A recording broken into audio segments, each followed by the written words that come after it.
Everyone assumed she was just another civilian trying to learn basic marksmanship. The instructor handed her the standard training rifle with a condescending smile.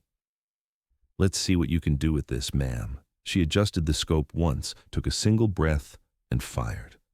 The bullet hit dead center at 500 meters. That's when Colonel Blake stepped forward, his face pale with recognition, and whispered to his aide. Maya Johnson had driven 3 hours to reach the Riverside Public Shooting Range on this particular Tuesday morning. The facility was known for its military-grade equipment and professional instruction, though most days it served weekend hunters and recreational shooters. Today was different. Today, the 10th Mountain Division was conducting advanced marksmanship training for their elite reconnaissance unit. Maya parked her modest Honda Civic between two massive military trucks, feeling slightly out of place in her simple jeans and navy blue sweater. She'd heard about this range from a co-worker who insisted it was the best place to learn proper shooting technique. What her co-worker hadn't mentioned was that she'd be sharing the facility with some of the most skilled marksmen in the United States Army. The main building buzzed with activity as uniformed personnel moved equipment and checked weapons. Maya approached the front desk, where a gruff-looking man with sergeant stripes glanced up from his paperwork. "Help you, miss? I'd like to use the rifle range, please. I called yesterday about beginner instruction." Sergeant Collins looked her over with barely concealed amusement. Maybe 29 years old, soft-spoken and polite. Definitely not military material. "Well, you picked an interesting day.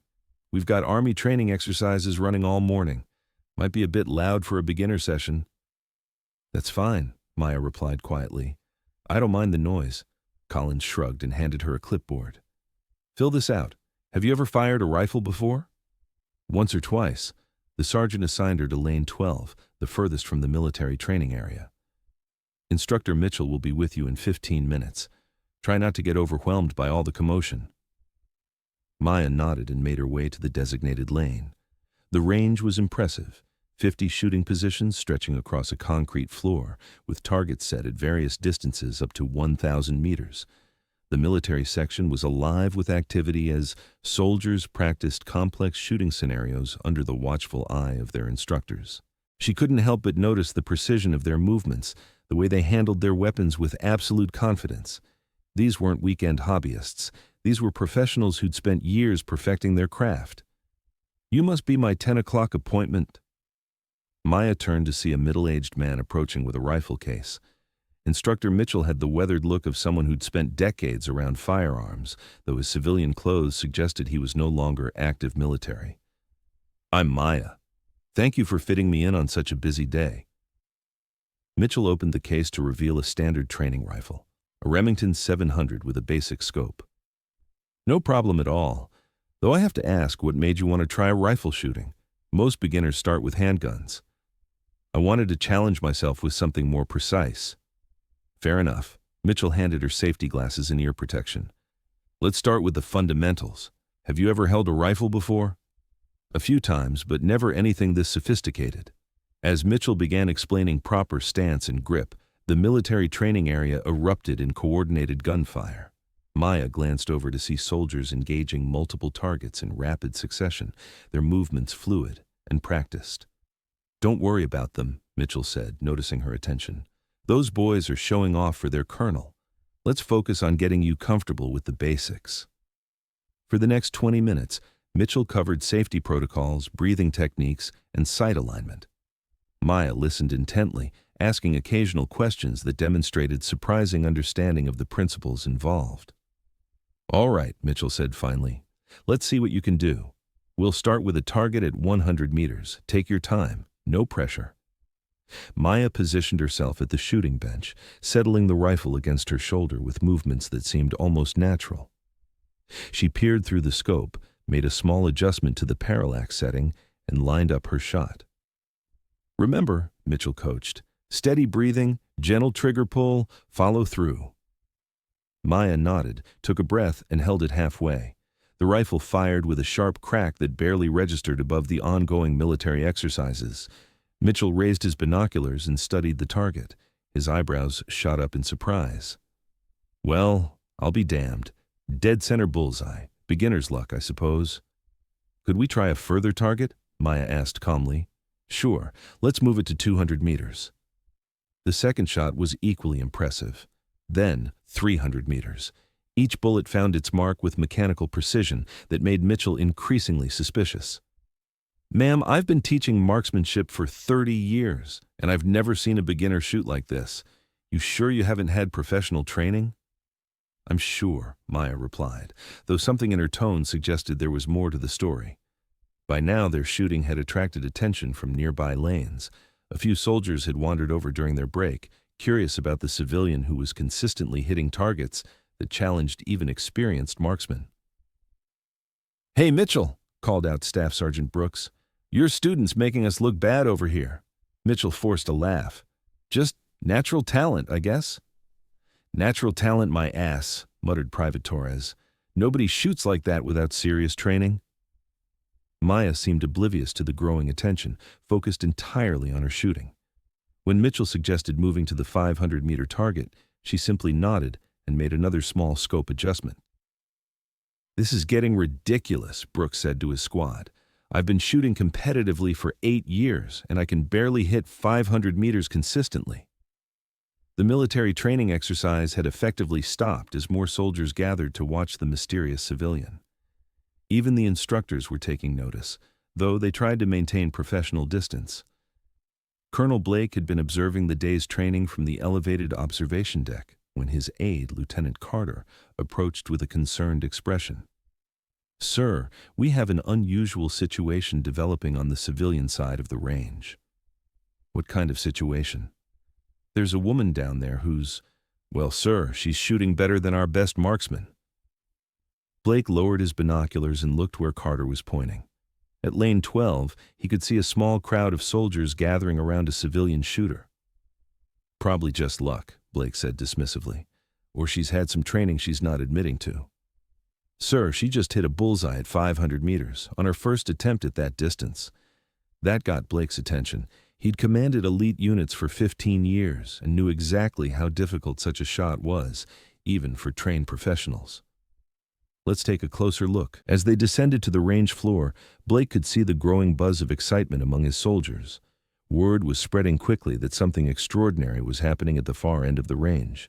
Maya, meanwhile, remained focused on her shooting. Mitchell had given up any pretense of instruction and was simply observing in amazement as she consistently hit targets that should have been impossible for someone of her claimed experience level. Ma'am, Mitchell said quietly, I think you need to tell me who you really are. Maya looked up from the rifle, her expression unchanged. I'm just someone who wants to learn to shoot better. Nobody learns this fast. Nobody. Before Maya could respond, a commotion arose near the military section. Colonel Blake was striding across the range floor, his expression intense and focused. The crowd of soldiers parted as he approached lane 12. Excuse me, Blake said, his voice carrying the authority of command. I'm Colonel Blake, 10th Mountain Division. I'd like to know who's responsible for this shooting. Mitchell straightened instinctively in the presence of senior military leadership. This is Maya Johnson, sir. She's my student. Blake studied Maya carefully, taking in her civilian appearance and calm demeanor. Miss Johnson, I understand you've been hitting some impressive targets today. I've been learning, Maya replied simply. Learning? Blake's tone suggested he didn't quite believe it. Would you mind if I observed your next shot? I don't mind. The entire range had gone quiet now. Even the ongoing military exercises had stopped as word spread that a colonel was personally investigating the civilian shooter. Maya seemed unaware of the attention as she prepared for her next shot. Mitchell had set up a target at 600 meters, a distance that challenged even expert marksmen. Maya studied the target through her scope, made a minute adjustment for wind drift, and settled into position. The shot rang out across the suddenly silent range. Blake immediately raised his binoculars, scanning the distant target. What he saw made his blood run cold. Perfect center hit. Not just on target, not just in the bullseye, but dead center with surgical precision. Blake slowly lowered his binoculars, his mind racing through possibilities. In his 15 years of military service, he'd seen shooting like this exactly 3 times. All 3 shooters had been members of classified special operations units whose very existence was denied by official channels. He leaned close to Lieutenant Carter and whispered urgently, "Get me a secure line to Intelligence Division." "Now?" "Sir? That shooting pattern, I've seen it before." Carter looked confused. "Sir, she's just a civilian." Blake stared at Maya, who was calmly checking the rifle's action after her shot. "No, Lieutenant, she's not." The next few minutes passed in tense silence as Carter made the necessary calls. Blake continued observing Maya, noting details he'd missed initially. Her grip on the rifle was textbook perfect. Her breathing control was that of someone with advanced training. Most telling of all, her complete composure under pressure suggested experience in high-stress situations. Mitchell, meanwhile, had given up any pretense of normal instruction. "Ma'am, I need to ask you directly. Are you or have you ever been military?" "No," Maya answered truthfully. "Law enforcement? Professional competitive shooter?" "No." "Then how do you explain this?" Mitchell gestured at the target board, now peppered with perfectly placed shots. Maya considered her answer carefully. "Some people have natural ability." It was then that Lieutenant Carter returned with information that changed everything. "Sir," Carter said quietly to Blake, "Intelligence Division wants to speak with you immediately. They said to tell you that Operation Nightfall protocols are in effect." Operation Nightfall.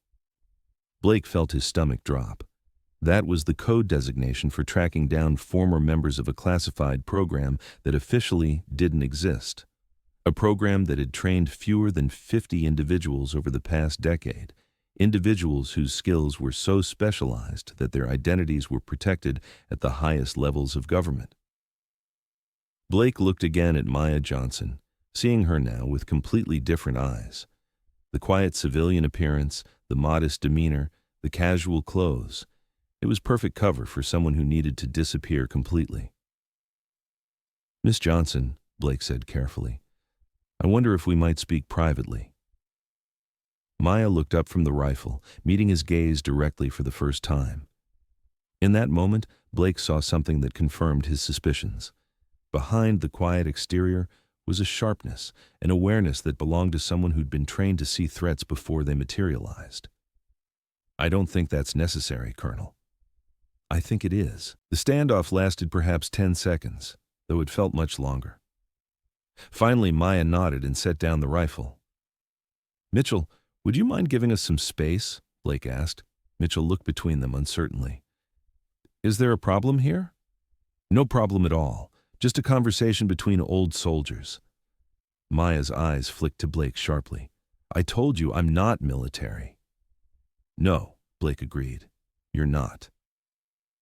They walked to a quiet corner of the range, away from the curious soldiers and confused instructors. Blake waited until they were completely alone before speaking. "The shooting pattern you just demonstrated is taught in exactly one place," he said quietly. "A facility that doesn't exist, to students who officially were never trained." Maya said nothing. "The program was shut down 2 years ago after a security breach. All participants were relocated with new identities. Most of them disappeared completely." Still nothing. "I'm going to make an educated guess," Blake continued. "Someone very highly placed in the intelligence community decided you needed to vanish. They gave you a new name, a new background, and explicit instructions to never demonstrate your real capabilities." Maya finally spoke. "You're suggesting I'm someone I'm not. I'm suggesting you're exactly who you appear to be, Maya Johnson, civilian. But I'm also suggesting that wasn't always your name." The silence stretched between them. In the distance, the military exercises had resumed, though Blake could see soldiers still glancing in their direction. "Hypothetically," Maya said finally, "if someone had been trained in the way you're describing, and if they'd been given a new life for their own protection, what would happen if their cover was blown? Hypothetically, they'd be relocated again. New name, new background, new life. The process would repeat until they found somewhere they could truly disappear." Maya nodded slowly. That sounds exhausting. I imagine it would be. Blake made a decision that would have significant consequences for both of them. Miss Johnson, as far as my official report is concerned, you're a remarkably talented beginner who impressed everyone with your natural ability. Nothing more. Maya studied his face, looking for deception. Why would you do that? Because sometimes the best soldiers are the ones who get to retire quietly. The relief in Maya's eyes was almost imperceptible, but Blake caught it. In that moment, he knew he'd made the right choice. However, he continued, I do have one request. What's that? My unit could use someone with your natural talents. Not for active duty, of course, consulting work, training exercises, the kind of thing that keeps skills sharp without requiring official status. Maya considered this. Hypothetically.